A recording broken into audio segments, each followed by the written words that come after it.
Gina is also here. We also have the JM Project Satisfactions and Authorization Division, Mr.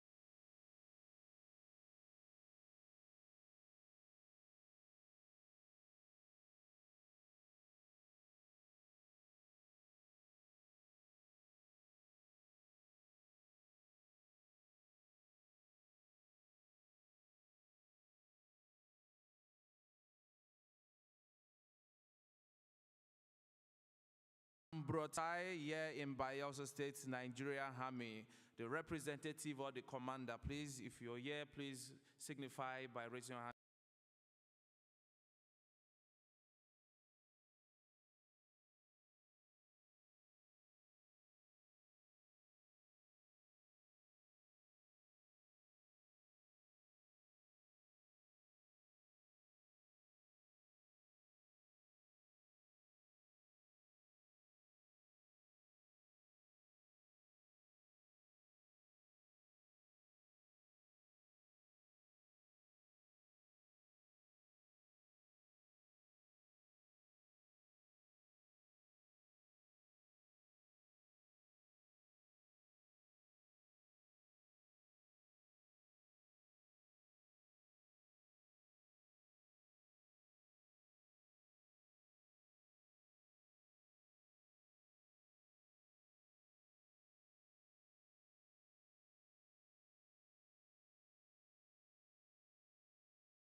Thank you, sir, for coming. Deju Lamikaran, SAN. Thank you, sir. Please put your hands together. We also have in our midst from the Ministry of Justice, Nkuruka Johnson Nebo, the Deputy DPP. Please put your hands together. Thank you. And other Ministry of Justice representatives who are here. From the Nigerian Police Service, we have the Assistant Inspector General of Police, Zone 16, Bayelsa State, NPF. Please put your hands together. Nigerian Police Force. We also have the State Commissioner of Police, or the representative of the State Commissioner of Police, Bayelsa State Command. Please put your hands together. From the Nigerian Port Authority, we have Mr. Abubakar Alhaji Lawal, Port Security Officer on Air Port Harcourt. Please clap. Then we also have Richard Philibus Kabutu, Port Security Officer. All right. From the SON, we have Tesu Hai Buka, Director, Product Certification Department. And we also have Engineer Yaha Ebuka, Deputy Director. We also have Engineer Shaibu E.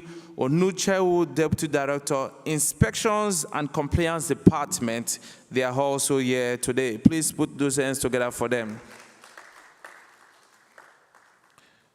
From Nigeria Customs Service, we have Gidado. We also have PK Bamisayo, Hai Manga, Arozi Eze, Oo Ayola, and A Rabiu from Nigeria Customs Service.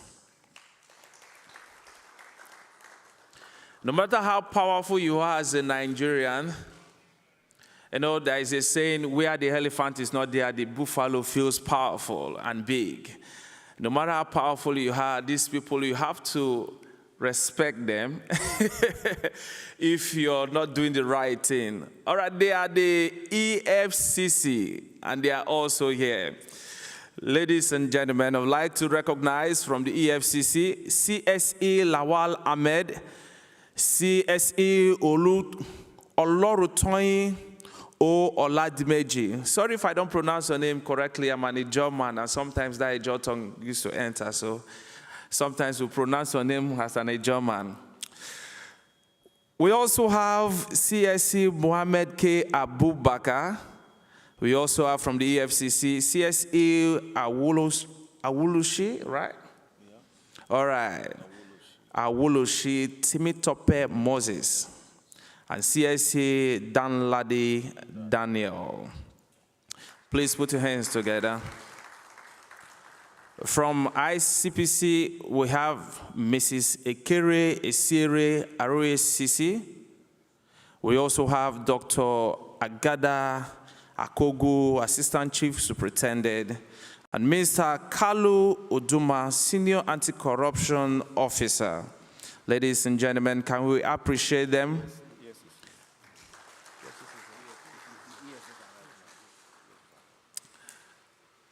I would like to most respectfully recognize a man whom they used to tell me, Sandy boy, you look so much like a man I know.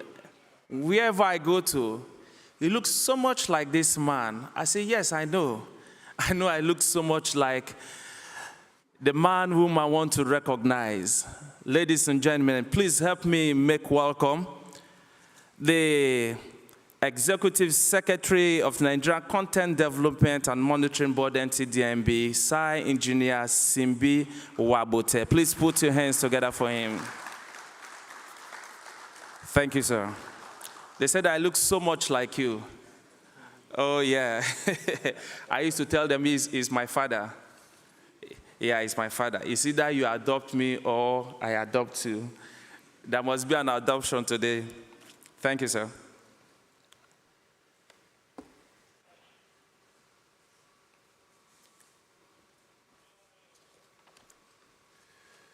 Thank you, ladies and gentlemen. At this point, may we rise for the national anthem.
Thank you. You may have your seat.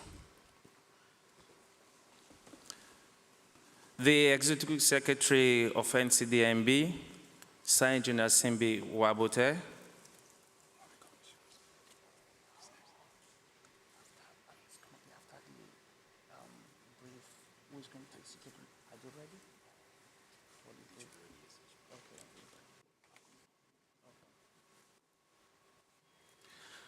At this point, we know time is fast spent, and that is saying that when one hand watches the other, it expresses the idea that mutual cooperation can help both parties. And we're here to foster a better and a great Nigeria in the oil and gas industry.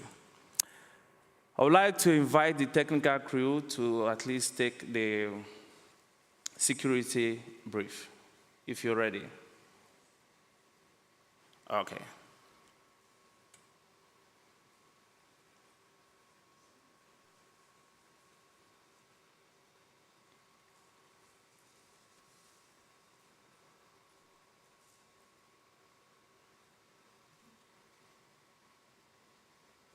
NCDMB, promoters of the development and utilization of in-country capacities for the industrialization, of the Nigerian oil and gas industry. The NCDMB facility is made up of 3 buildings: a 17-floor main building, the ultra-modern conference center with a 1,000-seater hall, and the multi-level car park. This facility is equipped with a clinic, gym, and restaurant. The car park is fully automated with a central parking management system and over 300 parking spaces, including designated parking spaces for the physically challenged on the ground floor. NCDMB is dedicated to your safety, so while you're in our facility, it's important that you obey all health, safety, and environment emergency procedures. Please ensure you go through the security checks at the entrance. Stop your vehicles to be checked and scanned, and the appropriate clearance received before driving into the facility. Use your seatbelts. Do not use your phone while driving within this facility. Ensure to comply with the 10 km/h speed limit and the one-way drive-through within the facility.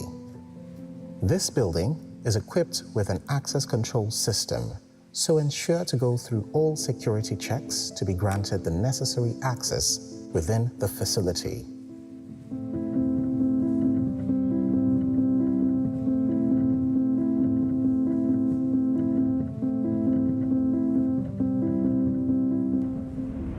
Please ensure to adhere to the no smoking warnings within the facility.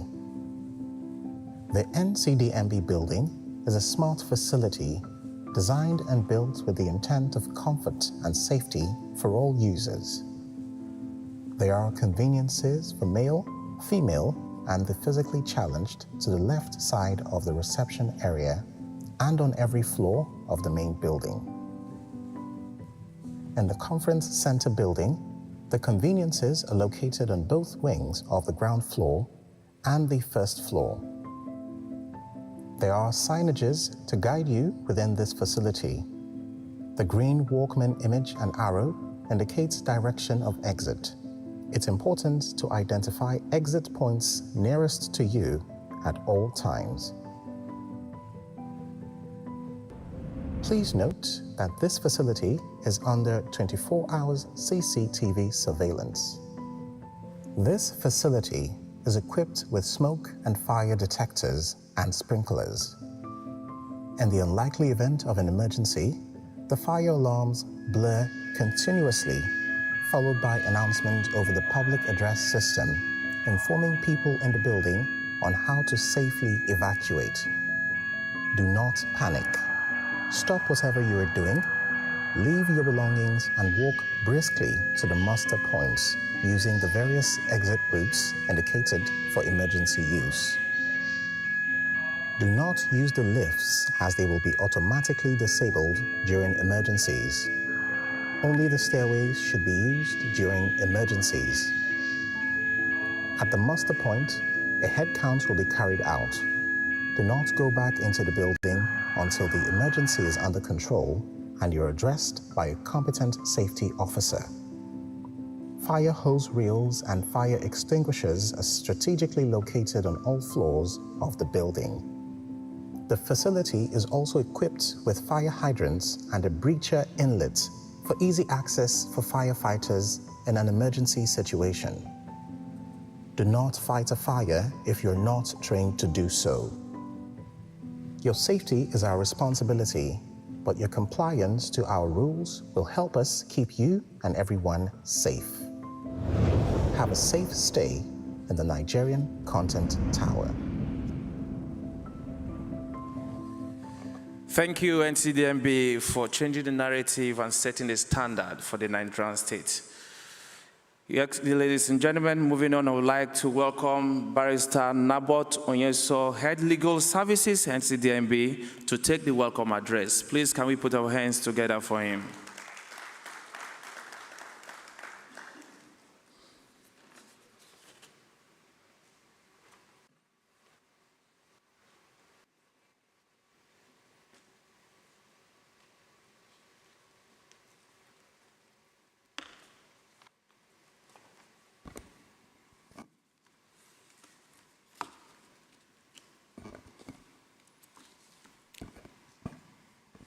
the Executive Secretary, Nigerian Content Development and Monitoring Board, Engineer Simbi Kesie Wabote,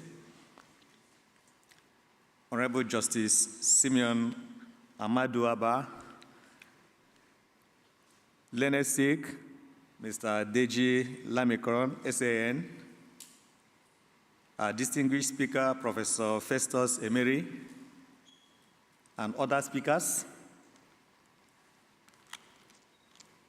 representative of the Commissioner of Police, Bayelsa State Police Command, representatives of the various armed forces here,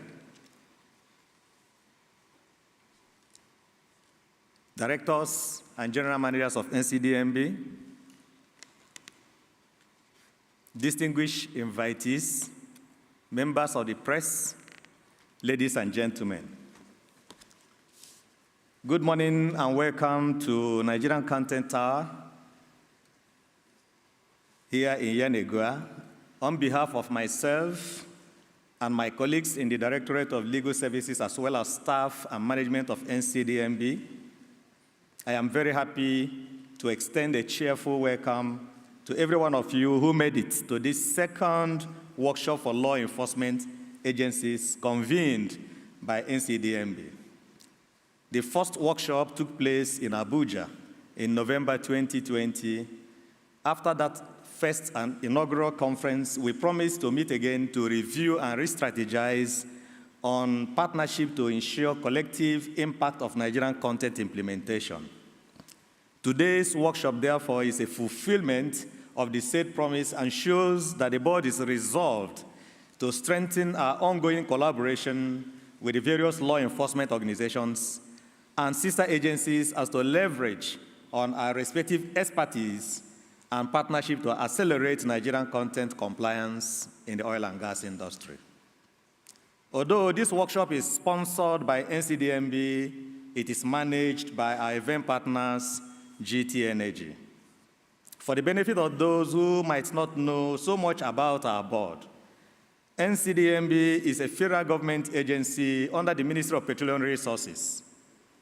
It was established via the Nigerian Oil and Gas Industry Content Development Act 2010, and this agency is vested with the responsibility to develop and regulate Nigerian content implementation, administer and enforce compliance with the provisions of the NOGIC-D Act in the oil and gas industry.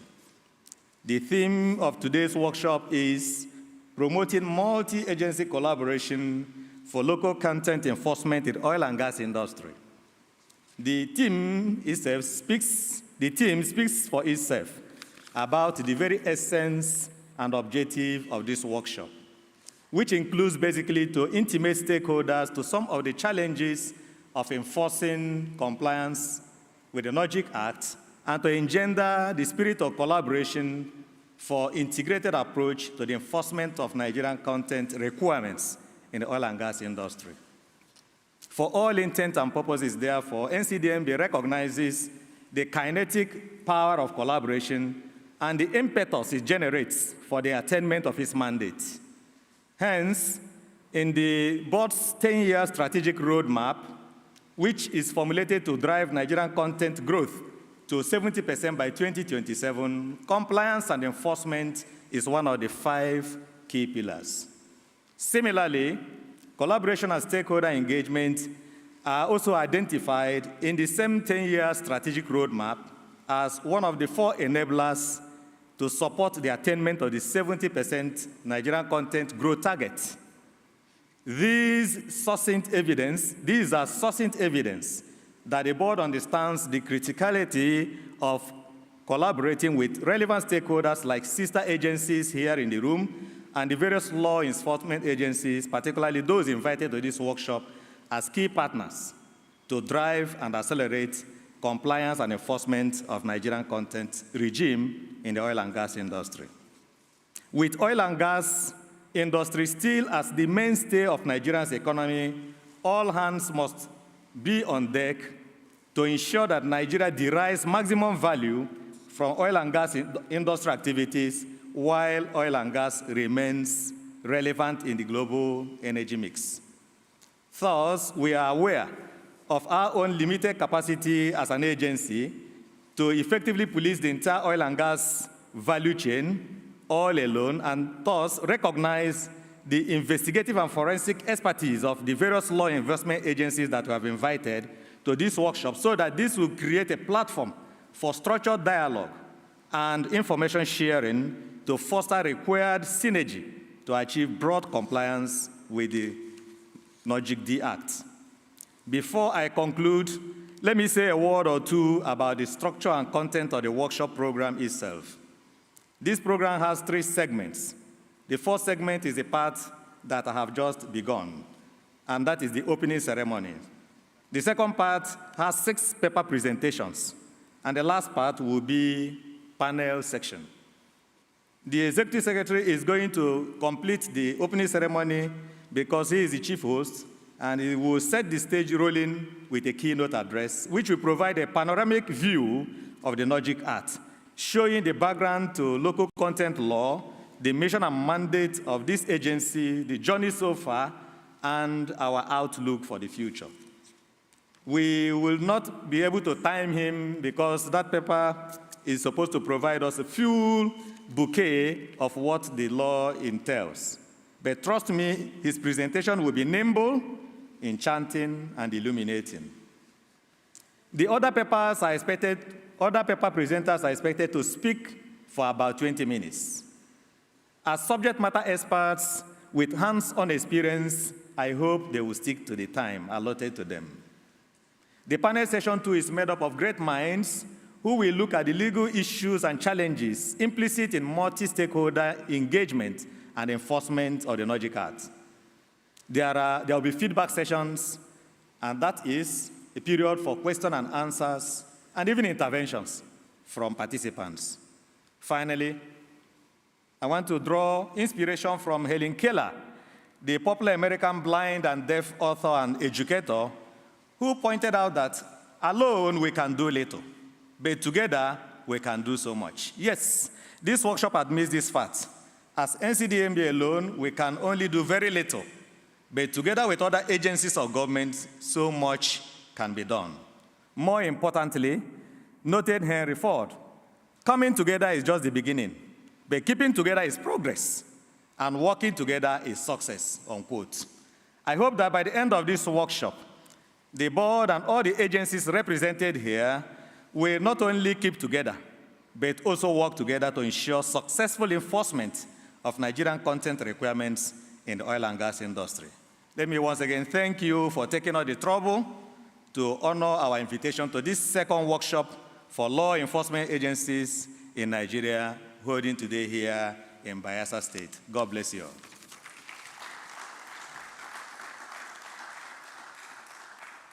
Thank you. You can do better. Thank you.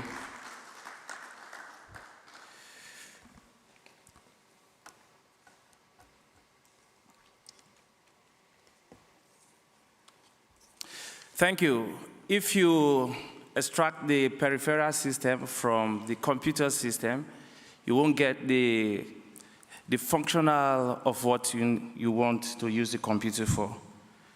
Alone, you will do little, but together, we will do so much. So it's a good thing that we're all coming together for the oil and gas industry to move forward. At this point, ladies and gentlemen, I would like to invite to the microphone a man whom I respect so much, whom I call my father, my leader, and my boss, whom I look so much like him. Ladies and gentlemen, the ears of NCDMB, Sir Engineer Simbi Wabute. Please put your hands together for him.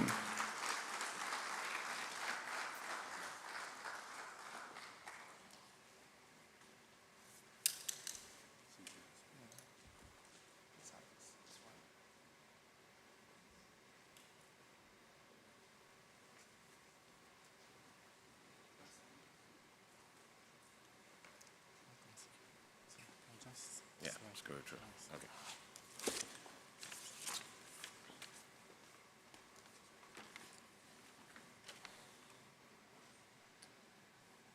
Our host, the head of legal services for NCDMB, Barrister Nebot Onyeson, representatives of security agencies here present in Bayelsa, the DSS, the police, the 6th Brigade, the NSCDC, the representatives of Customs, EFCC, ICPC here present with us. The director and general managers of NCDMB, I can see Mrs. Rose Chukwunwe, our one-time head of legal services. You're welcome. Resource persons and panelists, particularly my Lord Honorable Justice Simari Anadu Boga. I hope I got this name right. If I don't, please don't sentence me to jail. And also Professor Festus Emiri, SAN. I will learn how to pronounce this name, I promise you, before you leave here. I will be an expert in pronouncing your name.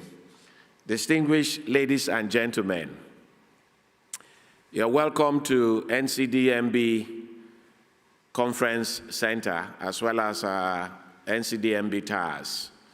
First, let me apologize for relocating you to this venue, because initially we thought we could accommodate you by the numbers that we got within the NC Tower, because we felt this venue was just too large for the numbers that I saw yesterday. So we decided to get into that small space, but as the number grew, we decided, because we had plan B, just in case the number is overwhelming, we will definitely use this hall. So plan A and plan B was actually deployed. So I apologize for relocating you. And I guess this is a more convenient and conducive venue, given that you can move freely and as well as sit freely. So once again, welcome to NCDMB. This is our headquarters here in Bayelsa State, Yenagoa. This facility you are in, we normally pride ourselves that it is the tallest building within the South-South, tallest completed building within the South-South, Southeast geopolitical zone of Nigeria. Please put your hands together for NCDMB. And as my colleague Nebot has said, I would like to set the scene with a bit of presentation for those who are visiting us for the first time or coming across our activities for the first time, to then understand what we do, how we do it, and what we've been able to achieve within the past couple of years. So once again, welcome to our head office, NCDMB TAR. I think, Secretariat, you can beam the slides. I welcome you on behalf of my colleagues at the board, as well as the entire staff of NCDMB. Why this workshop? So many people will ask, why are we doing this? But if I take you to Section 70N of the NOGIC Act of 2010, we are mandated by that section to organize conferences, workshops, seminars, symposia, training, roadshows, and other public education fora to further the attainment of Nigerian content in the oil and gas industry.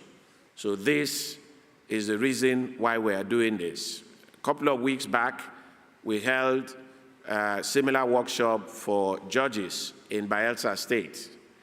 And I recall some years back, we held similar workshop for Supreme Court judges, High Court judges, Appeal Court judges in Abuja. And the current acting CJN of the Federation was also an active participant at that workshop we held in Abuja.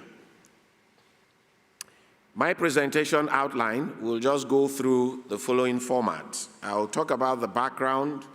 I will then present and do some discussions on the provisions of the Act, and then highlight some achievements, as well as provide an overview of our 10-year strategic roadmap. The pre-NOGIC Act era, this was before the Act was enacted into law, and we had numerous losses. This slide perhaps is not new to a lot of us, that Nigeria has a proven reserve of 37 billion barrels of oil, and also being the 11th largest in the world and the 2nd largest in Africa, according to OPEC data. We also have a gas reserve of 206.53 TCF, being the 9th largest in the world, according to OPEC data. And then we have a population, coincidentally, not that we are counting the gas and the human beings. We also have a population of 206 million people, even though we have 206 TCF of proven reserve of gas. And then we have a GDP of $432.3 billion, according to the World Bank data of 2020. Nigeria has a massive gas reserve, no doubt about it, the 206.5 trillion cubic feet of proven gas reserve. Let me just then place that in context. At current production rate of 7.5 billion standard cubic feet of gas of our proven reserve, if we just retain our production of 7.5 billion cubic feet of gas every day as it is currently, it will last us for another 80 years. I just want to put in context the 206 TCF that we have.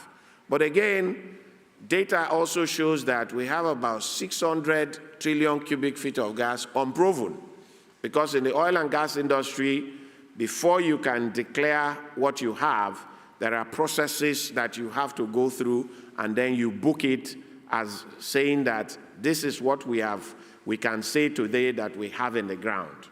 But again, scientifically, we also have reserves that we have not gone to tap, so it is unproven. So you have about 600 trillion cubic feet of gas. So you just imagine that even if we multiply our production by twice, we multiply it by 2 in terms of our 7.5 trillion cubic feet, billion cubic feet of gas, standard cubic feet of gas production, for the next 100 years, we probably will not scratch the surface in terms of our gas reserve.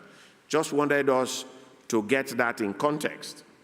However, despite all these natural resources that we have in the country, for the past 50 years, since we discovered hydrocarbon, the focus of Nigeria was only on taxes and royalties.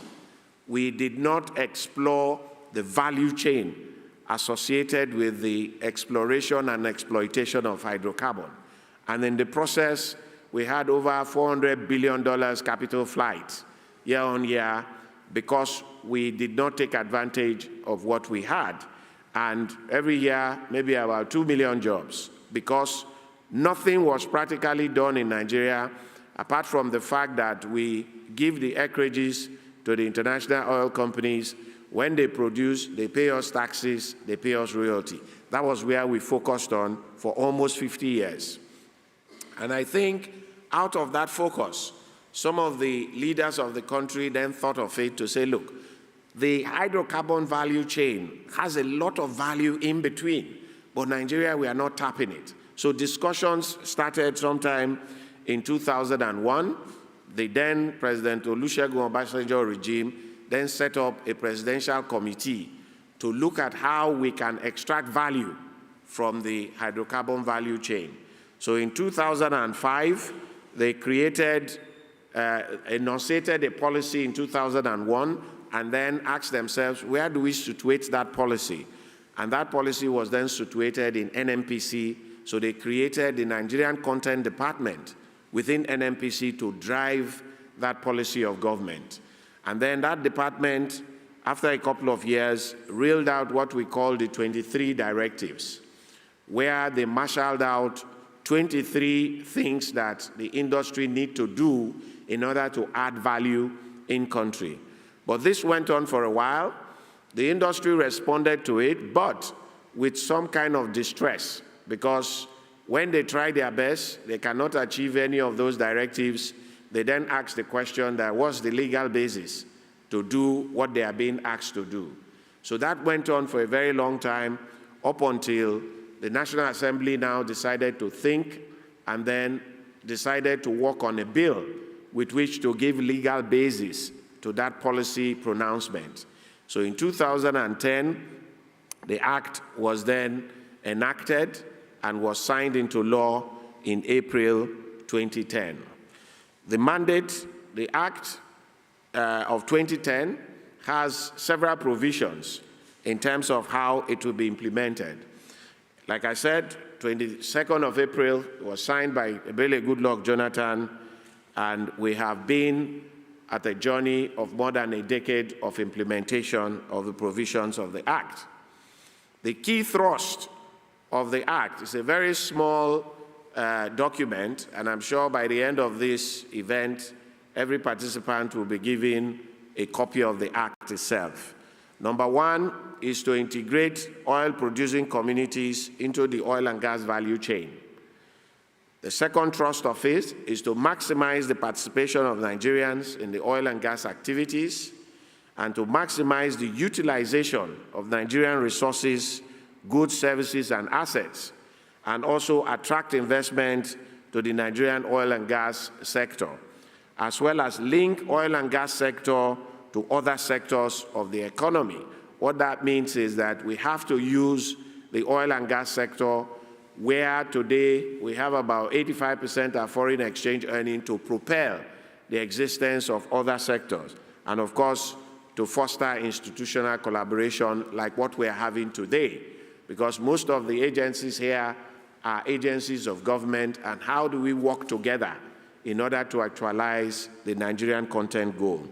But I think if there is anything you can remember from this slide, it is the bottom, what is written below this trust, that the focus of Nigerian content is not about Nigerianization of the oil and gas industry, but it is more about domiciliation and domestication of value-add activities in the oil sector.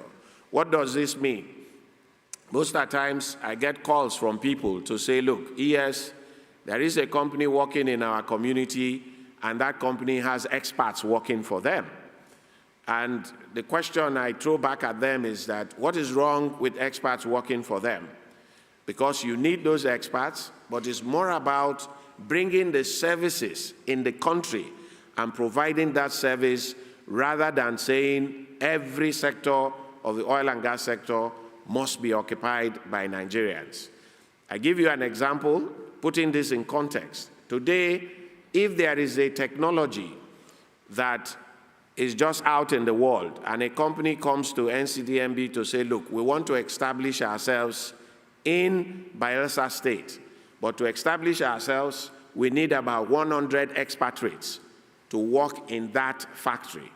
Of course, knowing fully well that it is a new technology where we don't have the technology in existence, NCDMB will authorize them to bring those 1,000 experts to work. However, before we will give them that approval, we will agree with them to say, what is the plan to domesticate those positions within the next 3 to 4 years? Because transfer of technology is not an easy thing. It takes a very long time to educate a person.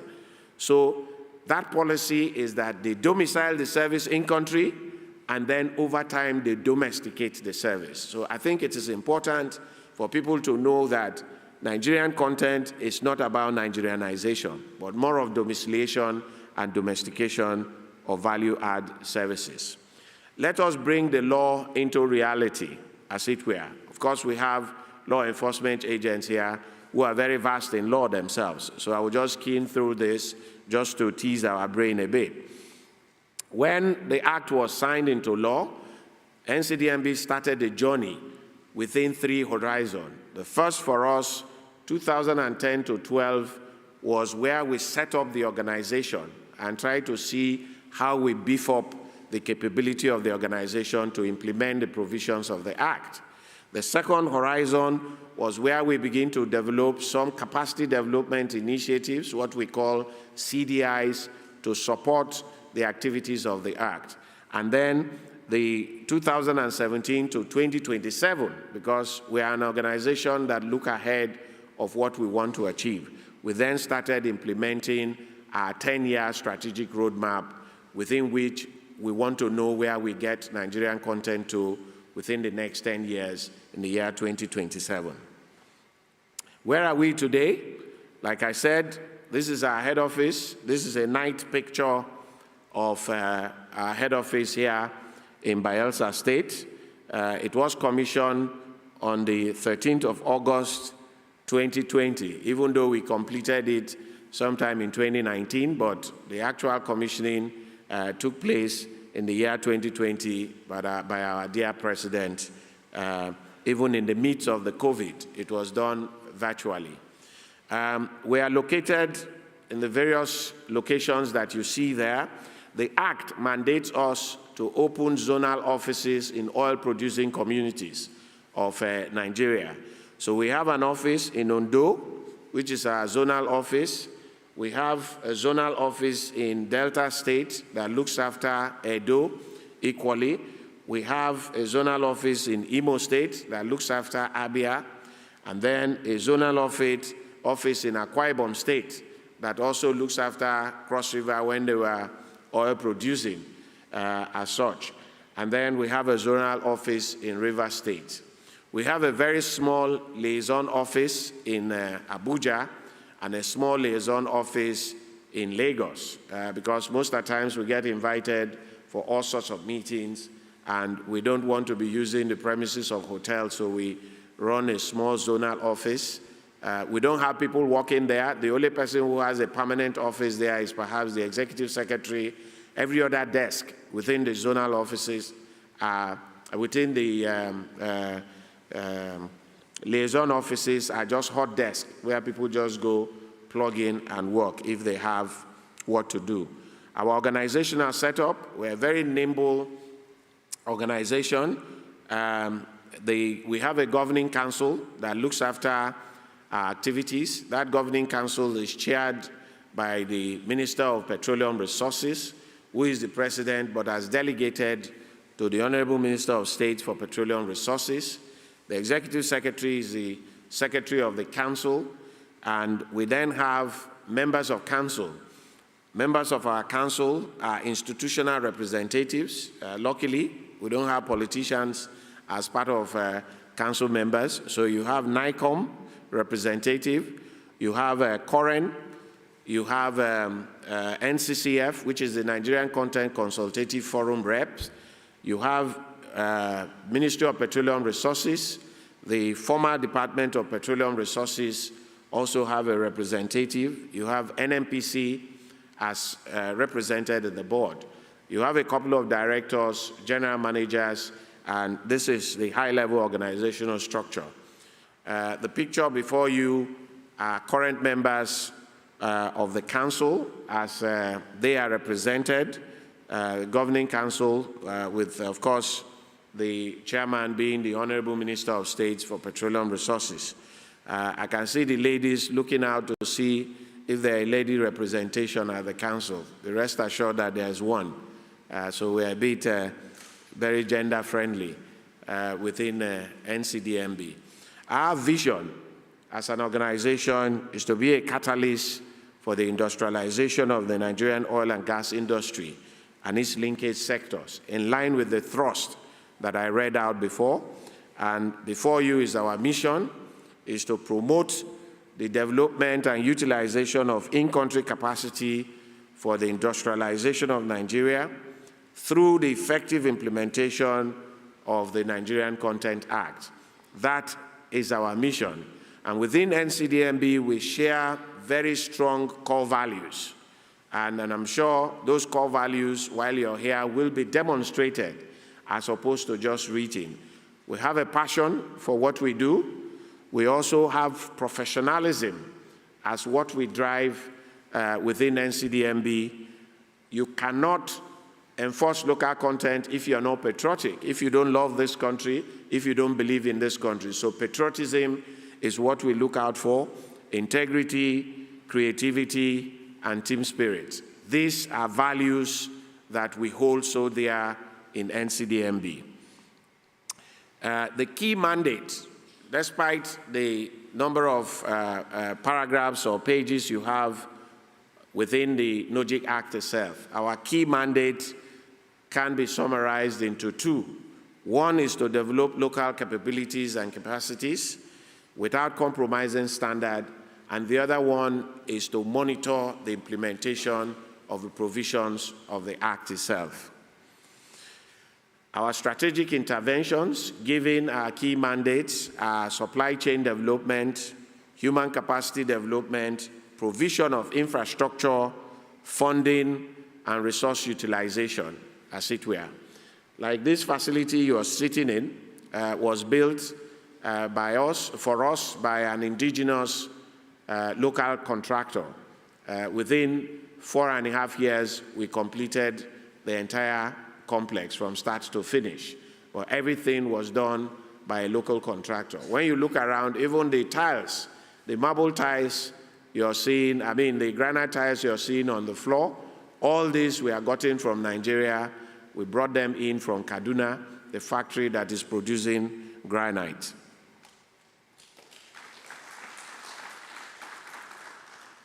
We do what we do according to the law. I will not bore you with this, and I'm sure the discussants will take you through. When you look at Section 70, it is very clear on the functions of NCDMB. Engage in targeted capacity interventions. In all that we do, we take this very seriously in terms of what we do. We grow and manage Nigerian Content Fund. We also approve Nigerian content plans and issue certificates of authorization, and in addition to others that we do within Section 70. Section 3, 12, and 28, very explicit, which says we must give first consideration to Nigerian operators in award of blocks and licenses, Nigerian goods and services in the evaluation of bids, and the employment and training of Nigerians. These are the things we must focus on in terms of what we do in NCDMB. Section 20, 21, and 22 takes us through the process with which we achieve this in managing the operating companies, NMPC, and their joint venture partners. But I think one thing that is important within this slide is that we are not responsible for contract award in the oil and gas sector. That is the responsibility of NMPC and its joint venture partners. We regulate the process that leads them to award contracts. So I think this is very important. Section 104, establish a fund, which we call the Nigerian Content Development Fund. It's established for the purpose of funding implementation of Nigerian content development in the oil and gas industry. And that section says that the sum of 1% of every contract awarded within the upstream sector of the oil and gas industry is paid into our account that is resident in Central Bank of Nigeria. We don't have any account with any other bank in this country apart from CBN. So that is where that 1% is paid to. I think the emphasis here is upstream. For those of us in the oil sector know that upstream activity are those who drill for the oil, those who produce the oil or the gas at the upstream. After that, they pass it through pipelines, they build refineries. Those are midstream and downstream. So that 1% is not paid by the midstream and downstream. It's only the upstream sector of the oil and gas business. Section 37, 38, and 39 is also very heavy on research and development, which we also push very dearly within NCDMB. Section 59 talks about the monitoring, which is a very strategic leg of what we do. We build capacities, we then monitor the implementation of the Act. So we have performance monitoring, compliance monitoring, as well as intervention monitoring. These are some of the tools and the data that we have currently in the industry. We have about 94 operating companies, about 9,000 service companies in the oil and gas industry today, and we have almost 250,000 people registered within our NOGIC JQS in the sector. And of course, we also have marine vessel records that operate within the oil sector. Part of the tools that we use, we pride ourselves as one of the organizations that have really used IT in its activities. As you can see, I'm making this presentation, I don't flip through papers. This is evident even in what we do in NCDMB, that between 2016 till date, we have reduced our utilization of paper by 60%. We've created tools.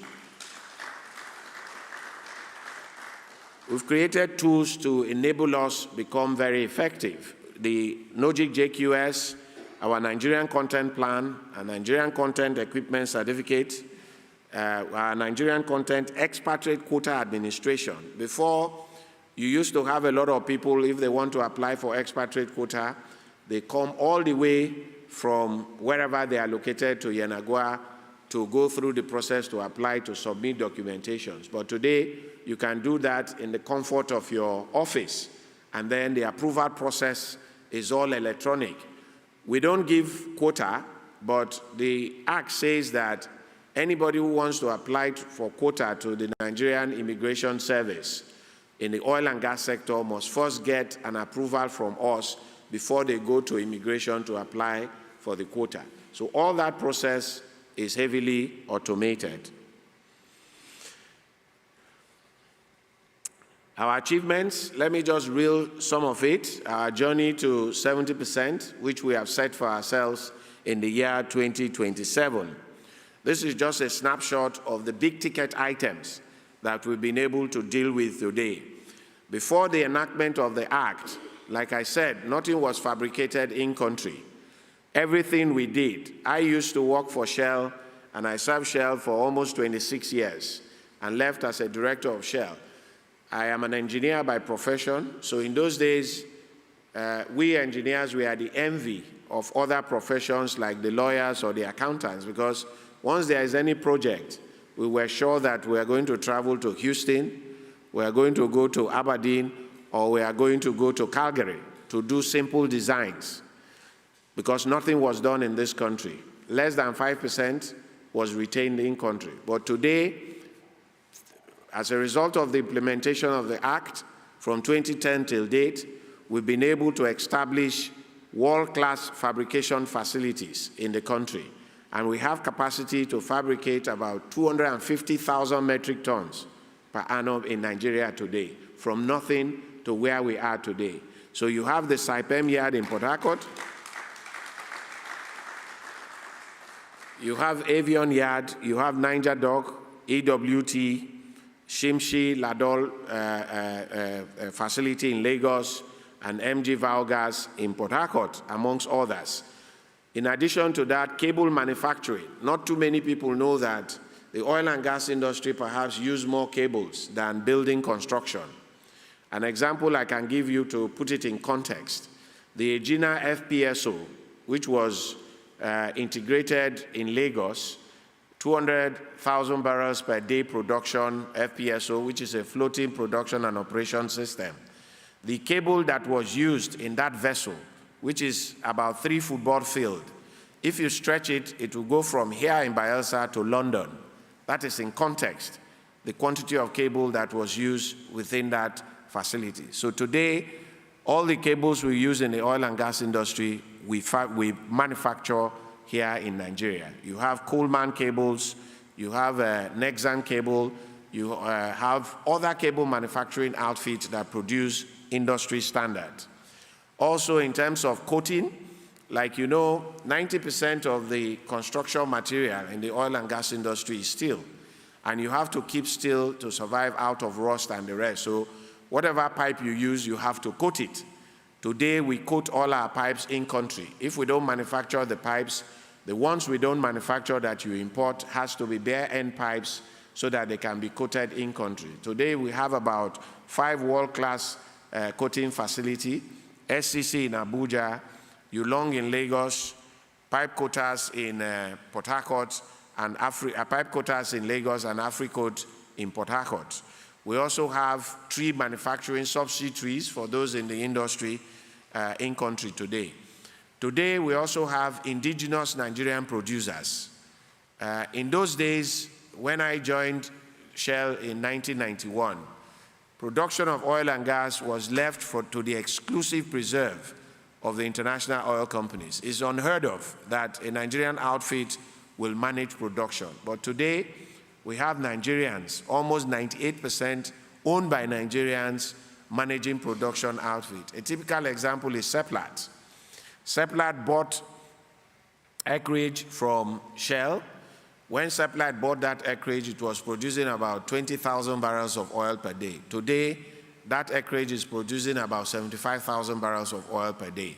That is Nigerians managing their own natural resources. You have the likes of Eruton, you have the likes of Atio, who are now managing fields. As I speak today, in Abuja, there is a ceremony that is ongoing currently in Abuja where the commission, which is a creation from DPRO, wants to hand over marginal fields to indigenous operators who are going to then manage those marginal fields. That event is currently going on in Abuja as we are seated here today. Today, we are also able to manufacture pipes in country. About 420 metric tons of pipe is manufactured in country today as we speak. The SCC in Lagos, in Abuja, and the Yulong in Lagos are pipe mill manufacturing outfits. Paint. Industry use a lot of paint. Like I said, due to steel, once you use steel, you have to paint it to guard against corrosion. All the paints we use in the industry is blended and manufactured here in Nigeria. We talk about marine vessels. These are offshore-going vessels, 150 nautical miles off the coast, going into the Atlantic Ocean. In those days, this was exclusive preserve of international companies. Today, 40% of those marine vessels are owned and flagged by Nigerian flag and owned by Nigerians, and is being managed by us. FPSO, I talked about the floating production and storage system, the first of its kind in Africa, 200,000 barrels per day production. The biggest FPSO in the world was integrated here in Nigeria, where 6 out of the 18 modules were manufactured in Nigeria.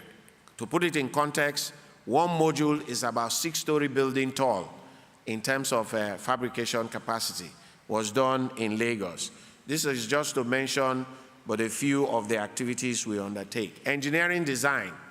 Unfortunately, those of us who are engineers don't have opportunity to travel again because almost 85% of the engineering design, conceptual, front-end engineering, and detailed design are all done in Nigeria.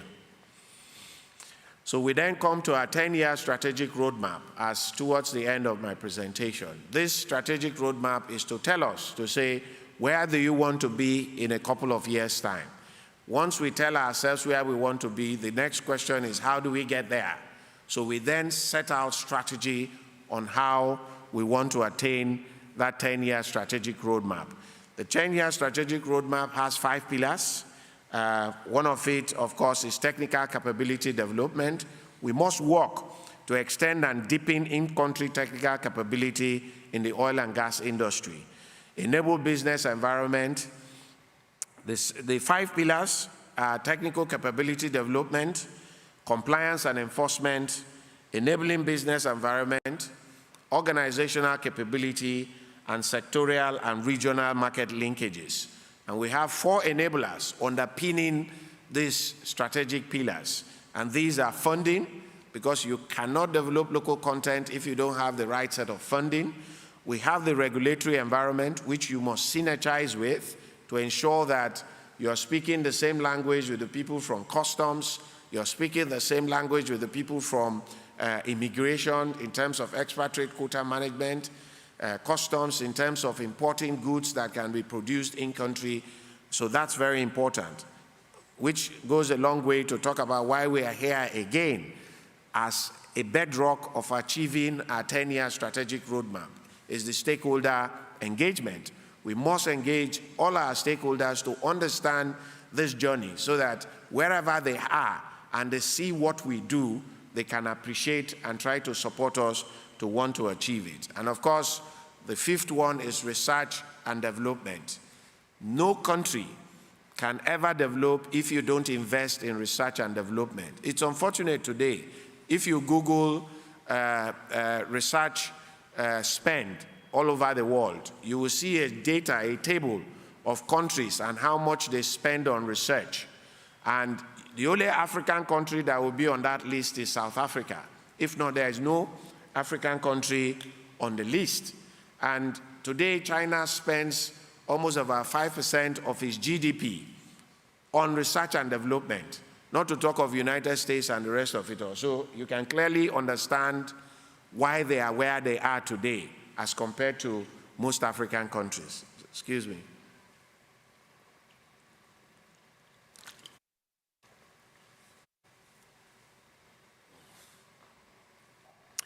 I've talked about the technical capability. When you look at that module, this was fabricated in Nigeria. You can contrast it with the truck by the side and see the height and the sheer weight of that module itself was done in Nigeria here.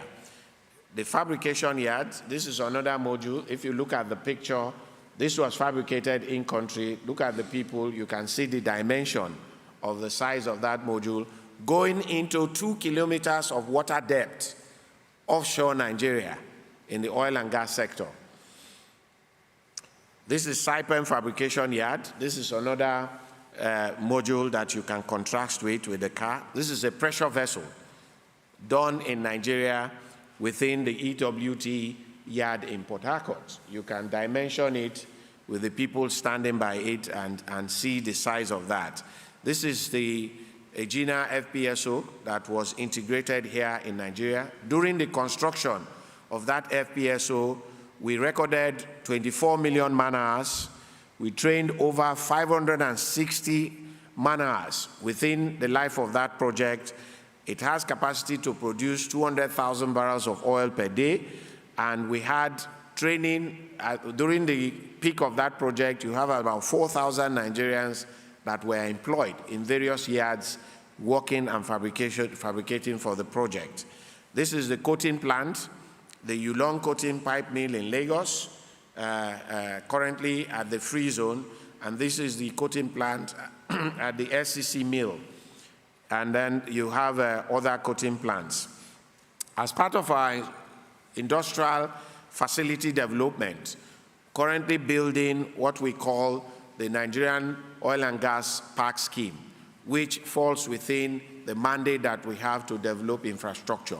The idea behind this park scheme is for job creation and, of course, enabling the manufacturing of goods and services in the oil and gas sector in country. Because one of the greatest challenges of manufacturers is the provision of power, electricity to them.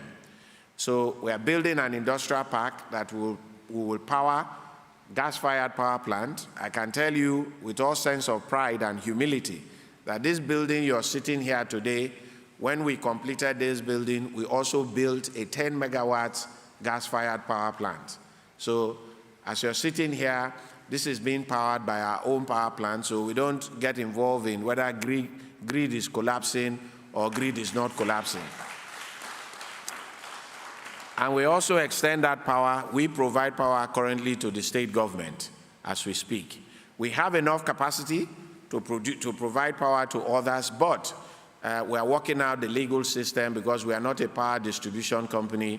You have the PHED or whatever they call them in Port Harcourt responsible for power distribution. As soon as we entangle ourselves from that legal encumbrance, we will then give power to those who need, because our facility and the government today, we're just using about 1.5 megawatts when we have a 10 megawatts gas-fired power plant that we use. So we don't depend on whether diesel is going 800 or 900. NCDMB is not impacted, so we are self-sufficient So part of the strategy for the industrial park is also to build this park and then have a gas-fired power plant that will provide service, and it is sites and service. It is equipped with everything, so we are building one in Bayelsa and Cross River State, also in Akwa Ibom and Imo State, and in Delta and Edo State, currently ongoing. But Bayelsa and Cross River State, by the grace of God, we will commission that before the end of this year, or latest first quarter next year, before the end of this administration. This is just a schematic of the design of the various parks. The Bayelsa Park has reached an advanced stage. It is at a mile. So this is a pictorial view of the park itself, equipped with accommodation facility, training facility, manufacturing shop floor, fire station, as the case may be. It's a comprehensive park. These are just some pictorial view of admin block. Everybody who is coming there to manufacture can take a position within the admin block for manufacturing. These are the hostel accommodation and a mini estate where some of the workers of the park can live there. If the manufacturing activity is a 24/7 activity, they can live there to operate. This is the shop floor that is being built. If we had time, it would have been part of this program to take participants to go on a tour of the industrial park that we are building here in Bayelsa State. In Cross River, we've also advanced. This is a picture of the Cross River Industrial Park. You could have seen in the papers where we have advertised for manufacturers who want to take advantage of this park to apply to be given land as well as infrastructure. And we are doing this not just alone, we are doing it in conjunction with the oil and gas industry. For instance, the power cables and the utility cables within the utilities within the industrial park in Bayelsa here is provided for by Shell in collaboration with us. The power in terms of the electrical infrastructure for the facility in Cross River State is provided for us by Exxon. So it's in collaboration with the oil and gas industry. Complete water treatment plant to ensure that it is self-sufficient to incubate. Fire station, like I said, is also constructed within the industrial park. We also signed an agreement with GACN, which is a gas aggregation company of Nigeria.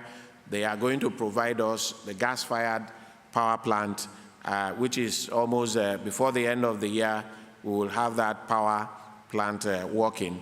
In Akwa Ibom, work is ongoing, currently fencing and sand filling the industrial park. In Imo State, we are just in the process of starting the fence work. But in all of this, the design is ready.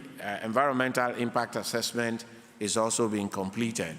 In Delta State, this is the design, which we've done, currently doing the environmental impact assessment. Ondo State, we're also doing the same.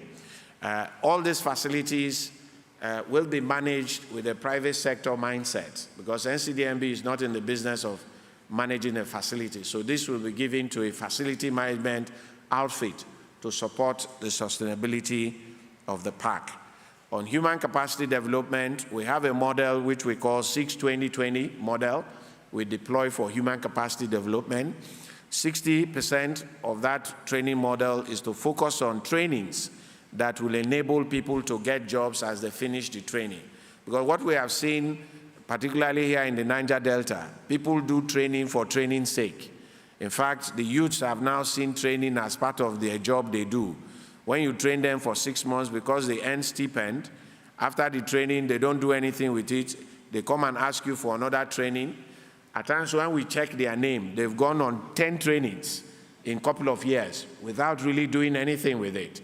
So we then decided to say, look, any training that we embark on should be tailored towards job creation, or the person should use that certificate to get a job in the industry or its linkage sector.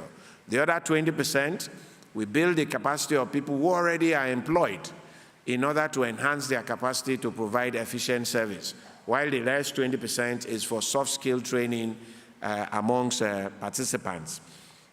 We have our training guide clearly stated. We also support vocational education in the country in order to create those entrepreneurs that we talk about in the country. This is a training program we run with ITF, where we train boys and girls in various skills and the graduation and starter pack. Also Marine cadets. We discovered that most of the Marine cadets trained by interventionist program like NDDC or Amnesty, they don't have a sea time experience. Training them just like that is like training pilots without giving them opportunity to fly. So we had to come in to support sea time experience for those Marine pilots. And also we support institutions. We're in collaboration with AGIP, building a marine engineering laboratory within the Rivers State University of Technology Center. Also NLNG collaborating with them to put a center of excellence for gas in University of Port Harcourt. Also training engineers in Lagos Academy. These engineers, we trained about 100 of them. By the time we finished, 60% of them were employed because the training was targeted at future projects within the Lagos State government. We engage in hackathons, training. We also, various kinds of training that we do. We also support the installation of ICT centers because we know ICT is the next big thing, which is already there for the fourth industrial revolution. We have various centers where we have built ICT centers in institutions to enable ICT learning in secondary schools around the country, which we have done. These are all trainings, even training teachers on STEM education in order to enhance their capacity to train those students. We even went as far as the Northeast to train most of the IDP, people in the IDP camps, particularly the female ones, to give them handwork in order that they could be useful to themselves. Today, most of them have opened shop, and our trainings are usually end-to-end. We don't just train and leave. We train, we mentor, and we provide the enabling environment for them to succeed in whatever training that we give them. Compliance and enforcement, of course, with customs. Our monitoring scheme is also the same thing. Snapshot of project activities. Let me not take you. Expatriate quota administration. You can see over time how we have reduced the number of expats in the oil and gas industry, both TWP, temporary work permits, and permanent visas for them to work. Of course, we have non-compliance in the industry where most people will want to cut corners. I used to give this example that in America, you have all manner of security agencies, CIA, Homeland Security, FBI, police, but crime still happen. So with us, it's also the same. A lot of people who want to flout the law, but when we discover them, they restitute for their sin, as it were. So that's the way we operate. We talked about the marine vessels and compliance. Enabling business environment. We are one of those organizations that pride ourselves to say, and we told the industry, if you apply for anything for our approval, and you don't get the approval within 15 days, you should take it as approved.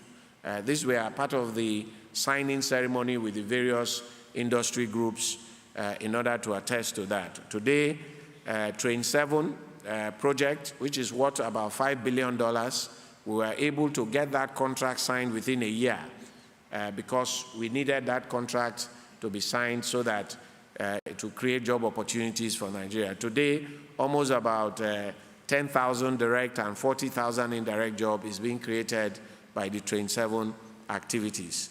As an organization, we moved from 27 to 3rd position in the ease of doing business in Nigeria, and we hope to get to the 1st position soon.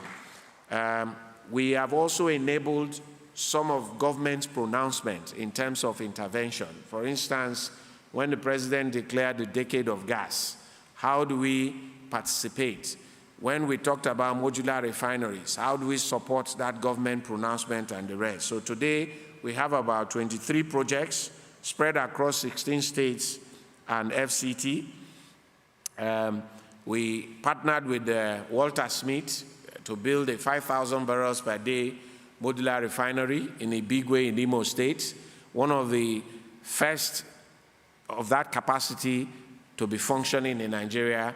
We own about 30% of that because we catalyzed it, and today it is producing diesel and distributing to the eastern flank of Nigeria. We also partnered with Atlantic to build a 2,000 barrels per day modular refinery in Brass, which is currently ongoing, and then with DuPont Midstream to build an energy park in Igboko in Edo State. By the grace of God, on Thursday, we are going to start the operational commissioning of that modular refinery and gas plant. I mean Thursday this week. We also have the Ezekiel modular refinery here in Brass, 11,000 barrels per day, 12,000 barrels per day hydro-skimming modular refinery here in Bayelsa in Baran, close to the Shell facility under construction. This was when we started in 2018, the Walter Smith modular refinery, to what it is today. I think we would have done very well with a better picture of the refinery today, which is producing as I speak. This is the Atlantic modular refinery. This is DuPont. On Thursday, we have a board meeting to start the operations of the refinery, and hoping that before the end of this year, we will officially commission a 2,500 barrels per day modular refinery producing AGO, kerosene, naphtha, as well as heavy fuel. Decade of gas, we also keyed into President's pronouncement with regards to gas penetration, and we are participating actively in this sector. We partnered with Nedo Gas in Edo State to produce about 300 million scopes of gas per day, run gas for the manufacturing of gas cylinders, composite gas cylinders. We also partnered with Lador for the provision of 24 megawatts power plant at the facility in Lagos. Butane Energy, we also partnered to ensure LPG penetration in about 10 northern states of the Federation. Last December, we commissioned one of the depots in Katsina State. This year, we are going to commission Kaduna and Gombe states system. And also with Transcell, building a 5,000 metric tons per day storage facility in Koko in Delta State that we hope to be commissioned by the end of this year. We have partnership with Brass Fertilizer in Brass for 10,000 tons per day methanol plant on a Brass Island. Southfield, MOB, Amal Technology. Amal Technology is within our research and statistics development area, where we partnered with a young man who invented a gas leak detection system. So we are trying to manufacture that system in country. So the factory is currently being built in Abuja. This is Nedo Gas, just some pictorial view. The Kaduna, Bauchi, Katsina, Kano, Nasarawa, Niger, Plateau, Gombe, Zamfara, and Jigawa, and Abuja. We hope to commission those outlets. This is the Katsina commissioning that we did, the Brass Fertilizer signing, run gas to manufacture composite cylinders, and Transcell construction is ongoing for storage facility. We also partnered with Bruno in Port Harcourt for the production of, what do we call it, commissioning of the project to produce base oil, which of course we are currently importing in the country. Erascon, we also partnered to build a 64,000 liters per day lube oil blending plant here close to the Shell facility in Baran in Bayelsa State. These are all pictures of the lube oil plants. We also collaborated with PTDF to build a world-class Skills Development Center in Port Harcourt. For those of you traveling or staying in Port Harcourt, if you come out of the airport and you're going into town, at the right-hand corner, you will see this facility nearing completion in Port Harcourt. We're also working on building a shipyard in Brass in collaboration with NLNG, and project is currently ongoing. We are getting to the FEED design stage. Oloibiri Museum, this is one of those projects that have lingered since the days of Shagari till date. It was commissioned for construction, nothing happened, but this administration is pushing very hard. We've started the site clearing, and hopefully if we get the contract awarded, the construction of the Museum and Research Center will start. Bayelsa State is the only state in this country without any petroleum product depot. So in collaboration with NNPC, we are building a petroleum product depot in Brass Island.